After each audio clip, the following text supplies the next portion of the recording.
hostages in Turkey, cyber threat in the U.S., and news strike in Chicago. Good evening. This is Jenna Zimmerman with your WJAZ Breaking News. Jazzing up your commute with the latest news, sports, and weather brought to you by IBM. Our top story brings us to Turkey, where two gunmen took 7 hostages at a factory owned by U.S. company Procter & Gamble in northwest Turkey on Thursday, apparently in protest of the Israel-Hamas war in Gaza. Turkish media published an image of one of the suspected suspects inside the factory, a man wearing what appeared to be a rudimentary explosives belt and holding a handgun. Private news agency DHA claimed the suspect's actions were to highlight the loss of life in the Palestinian enclave. War efforts continue in Europe when union leaders agreed unanimously on Thursday on a $54 billion support package for Ukraine, overcoming previous opposition from Hungary. European Council President Charles Michel celebrated the agreement, saying the UE was taking leadership and responsibility in its support for Ukraine and knows what is at stake. Moving under the stars and stripes, there is concern as armies of hackers linked to the Chinese government are relentlessly burrowing deep into the computer system that helped run America's critical infrastructure, posing an urgent threat that cannot be ignored, according to a new warning from top U.S. security officials.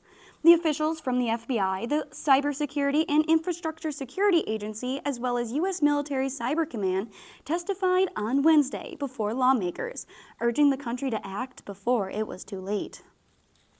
Staying with the interweb on Wednesday, the CEOs of Meta, TikTok, X, and other social media companies went before the Senate Judiciary Committee to testify at a time when lawmakers and parents are growing increasingly concerned about the effects of social media on young people's lives.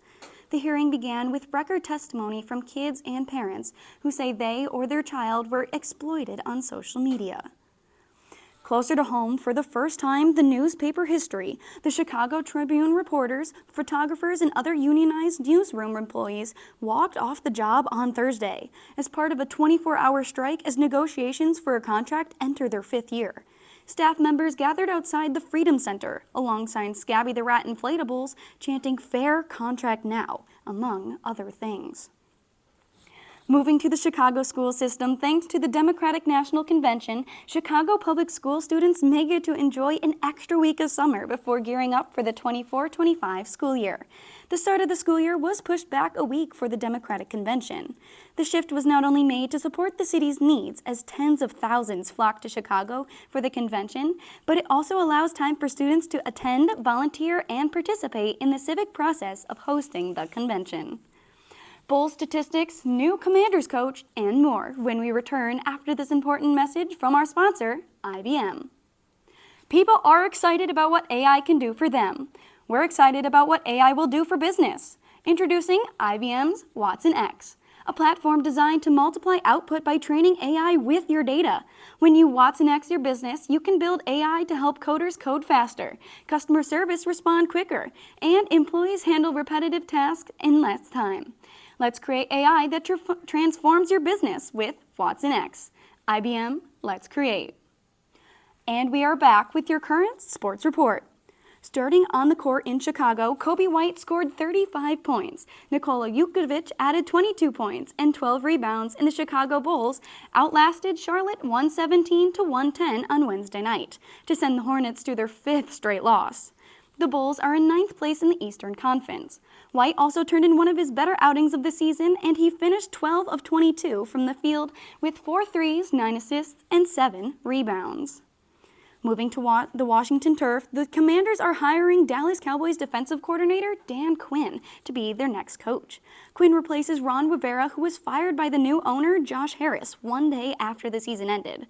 The Commanders hired Adam Peters as a general manager on January 12th, and this move represents the first significant hires on the football team side for Harris. Finally, with your WJAZ weather forecast. Weather is unusually warm today as temperatures reach a high of the 50s.